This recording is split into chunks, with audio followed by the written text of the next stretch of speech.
দাজ্জালের কার্যক্রম এবং দাজ্জাল পৃথিবীতে কি করবে এবং দাজ্জাল কয়দিন থাকবে এবং তারপরে কি হবে, এটার একটা বিস্তারিত আমাদের দেখায়। রাসূলুল্লাহ সাল্লাল্লাহু আলাইহি ওয়াসাল্লাম দাজ্জাল সম্পর্কে আরেকটি বিস্তারিত হাদিসে, পুরো হাদিসের আমরা অনুবাদ করব না, মূল অংশগুলো আপনাদের দেখাই। আরেকটি বিস্তারিত হাদিসে রাসূলুল্লাহ সাল্লাল্লাহু আলাইহি ওয়াসাল্লাম বলছেন যে আমি জীবিত থাকা অবস্থায় যদি দাজ্জাল বের হয় তাহলে আমিই তো তোমাদের জন্য যথেষ্ট দাজ্জালের জন্য, আর যদি আমি জীবিত থাকা অবস্থায় বের না হয় তাহলে আল্লাহ সুবহানাহু ওয়া তাআলা আল্লাহু খলিফাতি আলা কুল্লি মুসলিম, প্রত্যেক মুসলমানের দায়িত্ব আল্লাহর উপর। দেখেন রাসূল সাল্লাল্লাহু আলাইহি ওয়াসাল্লাম নিজেও আশঙ্কা করতেন যে তার জীবদ্দশাতেও দাজ্জাল বের হয়ে যেতে পারে। এটার আরও একটা উদাহরণ আপনারা নিতে পারেন ইবনে সৈয়াদের হাদিস থেকে। যে ইবনে সৈয়াদ নামক একজন ইহুদি ব্যক্তি, যাকে সাহাবীরা দাজ্জাল হিসেবে সন্দেহ করতেন আল্লাহর নবীর জীবদ্দশায়। তো যখন ওমর রাদিয়াল্লাহু তাআলা বলছে আল্লাহ নবী আপনি আমাকে অনুমতি দেন যে আমি ইবনে সৈয়াদকে হত্যা করব, তখন রাসূলুল্লাহ বলছে যদি এ দাজ্জাল না হয় তাহলে কেন নিরপরাধ মানুষকে হত্যা করবে, আর যদি এ দাজ্জাল হয় তাহলে তুমি তো তাকে হত্যার অধিকার রাখো না, তাকে ঈসা আলাইহিস সালাম হত্যা করবে। তা আল্লাহ নবী কিন্তু বললেন না যে সে দাজ্জাল নয়। এই জন্য দাজ্জালের আগমনের বিষয়ে যে আমি নিশ্চিত যে না আজকে দাজ্জাল বের হবে না, আগামীকাল দাজ্জাল বের হবে না, এরকম নিশ্চিত স্বয়ং মুহাম্মদ সাল্লাল্লাহু আলাইহি ওয়াসাল্লামও ছিলেন না। যে কোনো মুহূর্তে দাজ্জাল বের হয়ে যেতে পারে, এটা এই হাদিস থেকে আমরা স্পষ্ট বুঝতে পারি। এবার রাসূল সাল্লাল্লাহু আলাইহি ওয়াসাল্লাম বলছেন যে দাজ্জালের সামনে তোমরা ফাওয়াতিহ সূরাতিল কাহাফ, সূরা কাহাফ দাজ্জাল থেকে বাঁচার অন্যতম একটি মাধ্যম। সূরা কাহাফে কিন্তু কোরআনের সবচেয়ে ব্যতিক্রম ঘটনাগুলো আছে। যেমন আসহাবে কাহাফের যেটা ঘটনা, যে 309-310 বছর তারা ঘুমাচ্ছে, মানুষ তাদের দেখলে মনে করবে তারা জাগ্রত অবস্থায়, অথচ তারা ঘুমন্ত বা মৃত অবস্থায়। আবার তারা ঘুম থেকে উঠে বলছে কই আমরা তো অল্প কিছু সময় ঘুমিয়েছিলাম। এই যে সময়ের একটা ব্যাপক হেরফের, এই সময়ের হেরফের কিন্তু দাজ্জালের সাথে সংঘটিত হবে। ঠিক তেমন যুলকারনাইনের ঘটনা সূরা কাহাফের মধ্যে আছে, এবং কিয়ামতের একমাত্র আলামত যার উল্লেখ কোরআনে আছে সেটা হচ্ছে ইয়াজুজ এবং মাজুজ, যেটা যুলকারনাইনের ঘটনার মধ্যে আছে, আর অন্যগুলোর কিন্তু উল্লেখ নাই। তারপরে আরও একটি ব্যতিক্রম ঘটনা সূরা কাহাফে আছে, সেটা হচ্ছে খিজির আলাইহিস সালামের সাথে মুসা আলাইহিস সালামের সাক্ষাৎ। এটা অন্যতম একটি ব্যতিক্রম ঘটনা। খিজির আলাইহিস সালাম কই থেকে আসলো, কীভাবে দেখা হলো, আবার কোথায় চলে গেল। তো ওই জিনিসগুলোকেও আমরা, এই বিষয়গুলোকেও আমরা দাজ্জাল এবং ইয়াজুজ মাজুজের সাথে আরেকবার কানেক্ট করব। কিন্তু আপাতত এখানে আমরা এতটুকু বলে নিচ্ছি যে সূরা কাহাফের গুরুত্ব, কেননা যেই দিন দাজ্জাল বের হবে ওই দিন সূরা কাহাফের এই ঘটনাগুলোকে আমরা দাজ্জালের বের হওয়ার সাথে পরিপূর্ণরূপে মিলিয়ে ফেলতে পারবো।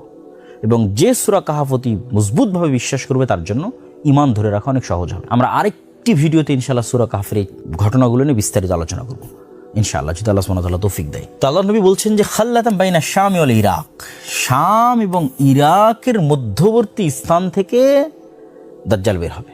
আর এক হাদিস রাসূল সাল্লাল্লাহু আলাইহি ওয়াসাল্লাম বলেছেন, ওই যে আগের যে হাদিস তামিমাত দারি, যে তিনি মদিনার এইভাবে লাঠি দিয়ে আঘাত করে বললেন এটাই সেই মদিনা যেখানে দাজ্জাল প্রবেশ করতে পারবে না, আর এখান থেকে মাশরিক পূর্ব দিক থেকে দাজ্জাল বের হবে। এবং আমরা যদি মদিনা থেকে পূর্ব দিকে, যেখানে দাঁড়িয়ে রাসূল সাল্লাল্লাহু আলাইহি ওয়াসাল্লাম পূর্ব দিকে ইশারা করছেন যে দিক থেকে দাজ্জাল বের হবে, আমরা যদি মদিনা থেকে পূর্ব দিকে একটা রেখা টানি তাহলে এই রেখাটা এইভাবে যেতে থাকে পূর্ব দিকে। তার মধ্যে সৌদি আরবের এই অঞ্চলগুলোও পড়বে, সৌদি আরবের রিয়াদ অঞ্চলও পড়বে, তারপরে বাহরাইন, কাতার, তারপরে এই যে পারস্য উপসাগর যেখানে এখন যুদ্ধ চলতেছে, তারপরে এই বিশাল ইরান, বিশাল খোরাসান, তারপর বিশাল পাকিস্তান, যেতেই থাকবে পূর্ব দিকে। রাসূল বলছেন পূর্ব দিক থেকে দাজ্জাল বের হবে। তিনি মদিনাতে দাঁড়িয়ে বললেন পূর্ব দিক থেকে দাজ্জাল বের হবে। এবং এখানে আমরা আরেকটা রেখা টেনে আপনাদের দেখাই, এটা হচ্ছে মক্কা কাবা, এটা হচ্ছে মদিনা, আর এখানে আছে জেরুজালেম। এটা কিন্তু এক সিরিয়ালে কাছাকাছি। এই এরিয়াগুলোতে দাজ্জালের প্রচুর পরিমাণে চলাফেরা হবে এবং কিয়ামতের পূর্ব মুহূর্তের সকল ঘটনা এই এরিয়ায় সংঘটিত হবে। এটা আমরা শেষ মুহূর্তে গিয়ে আরও ক্লিয়ার করব। কিন্তু এই এরিয়া সম্পূর্ণরূপে ফিতনা মুক্ত থাকবে, মদিনা এবং মক্কা সম্পূর্ণরূপে ফিতনা মুক্ত থাকবে। তো রাসূলুল্লাহ সাল্লাল্লাহু আলাইহি ওয়াসাল্লাম বললেন যে দাজ্জাল পৃথিবীতে থাকবে 40 দিন। তার প্রথম দিন হবে 1 বছরের সময়, তার দ্বিতীয় দিন হবে 1 মাসের সময়, তার তৃতীয় দিন হবে 1 সপ্তাহের সময়, আর তার বাকি দিনগুলো হবে স্বাভাবিক দিনের সময়। এটা একটা ব্যতিক্রম, অত্যন্ত ব্যতিক্রম, যে পৃথিবীর একটা দিন পৃথিবীর 1 বছরের সমান হবে। কেমনে সম্ভব? তারপর চলুন আমরা হিসাব করে দেখি যে ইন টোটাল দাজ্জাল তাহলে কতদিন পৃথিবীতে থাকতে পারে। রাসূলুল্লাহ সাল্লাল্লাহু আলাইহি ওয়াসাল্লাম দাজ্জালের 1 দিন হবে 1 বছর, তারপরের দিন হবে 1 মাস, তারপরের দিন হবে 1 সপ্তাহ। এবং যেহেতু সে 40 দিন থাকবে, তাহলে 40 দিনের মধ্যে অলরেডি আমরা 3 দিন বাদ দিয়ে দিয়েছি। তাহলে আর বাকি যে স্বাভাবিক দিন থাকবে সে স্বাভাবিক দিনের সংখ্যা কত হবে? সে স্বাভাবিক দিনের সংখ্যা হবে 37 দিন। এখন যদি আমরা ইন টোটাল যোগ করি যে কত দাঁড়ায়, তাহলে আমরা এখানে যোগ করতে পারি 30 দিন, 7 দিন, 37 দিন। তার 1 মাস সমান 30 দিন, 1 সপ্তাহ সমান 7 দিন এবং বাকি যে 37 দিন, এই 37 দিন যদি আমরা গণনায় নিয়ে আসি তাহলে সেক্ষেত্রে হয় 74 দিন, আর এখানে থাকতেছে 1 বছর।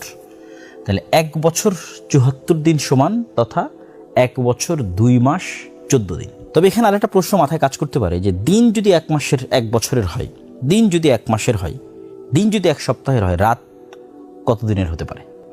এই হাদিসে রাসূলুল্লাহ সাল্লাল্লাহু আলাইহি ওয়াসাল্লাম দাজ্জাল সম্পর্কে আরও গুরুত্বপূর্ণ 2টি তথ্য দিয়েছেন। একটি হচ্ছে তার শারীরিক অবকাঠামো সম্পর্কে, আরেকটি তার সফরের দ্রুততার সম্পর্কে। রাসূলুল্লাহ সাল্লাল্লাহু আলাইহি ওয়াসাল্লাম তার শারীরিক অবকাঠামো সম্পর্কে বলেন যে সে হবে কোঁকড়ানো চুল বিশিষ্ট এবং তার 1 চোখ হবে একটু উঁচু কানা। কোঁকড়ানো চুল বিশিষ্ট এবং 1 চোখ হবে উঁচু কানা।